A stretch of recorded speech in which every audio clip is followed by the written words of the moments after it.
শিশু দর্শন রামেসার সম্বন্ধে আল্লামা জুনাইদ আল হাবিব খুব সুন্দর একটা কথা বলেছেন।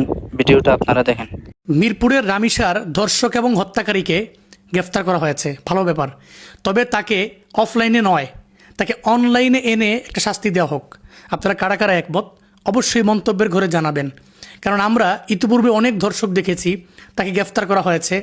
অফলাইনে নিয়ে যে কোন আইনে তাকে বিচার করা হয় এটাই বুঝি না। কি এমন বিচার করা হয় যে বিচার সারা বাংলাদেশের মানুষ কেউ জানে না। দেখা যায় ডে বাই ডে ধর্ষণের সংখ্যা ডে বাই ডে খালি বাড়ছে, কমছে না।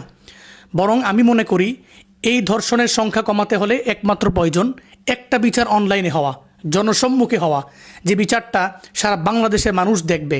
সারা বাংলাদেশের মানুষ দেখার পরে অন্ততপক্ষে এতটুকু বুঝবে যে এদেশে ধর্ষকদের কোনো ঠাঁই নাই। কিন্তু আমরা দেখেছি ধর্ষকদেরকে গ্রেফতার করা হয়, ধর্ষকদেরকে ধরে ধরে নিয়ে এমন এক জায়গায় রাখা হয়, কী যে বিচার করা হয় এটা জনসম্মুখে আমরা দেখিও না, আমরা অনলাইনে পাইও না। আপনি বলতে পারেন দেশে আইন আছে, ভাই আইনের কথা চিন্তা করতে গেলে তাহলে এই যে লোকটা কেমন নরপিশাচ, কেমন অমানুষ, সে যে ছোট্ট একটা বাচ্চা, মাত্র 7 থেকে 8 বছর যার বয়স, তাকে তো কোনোভাবেই এই যে মেলামেশা সে তো এটা বুঝেই না, তার সাথে এই খারাপ কাজটা করা হলো।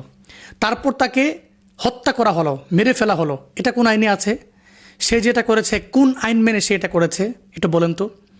শুধু আইনের দোহাই দিতে গিয়ে বাংলাদেশে ধর্ষকদের সংখ্যা ডে বাই ডে বাড়ছে। এই জন্য আইনের দোহাই না দিয়ে একটা গণপিটুনি জনসম্মুখে অনলাইনে এনে এমন একটা মার দেওয়া উচিত, এমন একটা শাস্তি তাকে দেওয়া উচিত, যাতে অন্তত পক্ষে ইন ফিউচারে প্রত্যেকটা ধর্ষক 10 বার চিন্তা করে, 100 বার চিন্তা করে যে আমি যদি ধর্ষণ করি তাহলে আমার বিচারটা এমন হবে, আমাকেও জনসম্মুখে এনে অনলাইনে এমন বিচার করা হবে, এই পৃথিবীতে আমার পরে কেউ আর ধর্ষণের ধারে কাছেও যেতে পারবে না।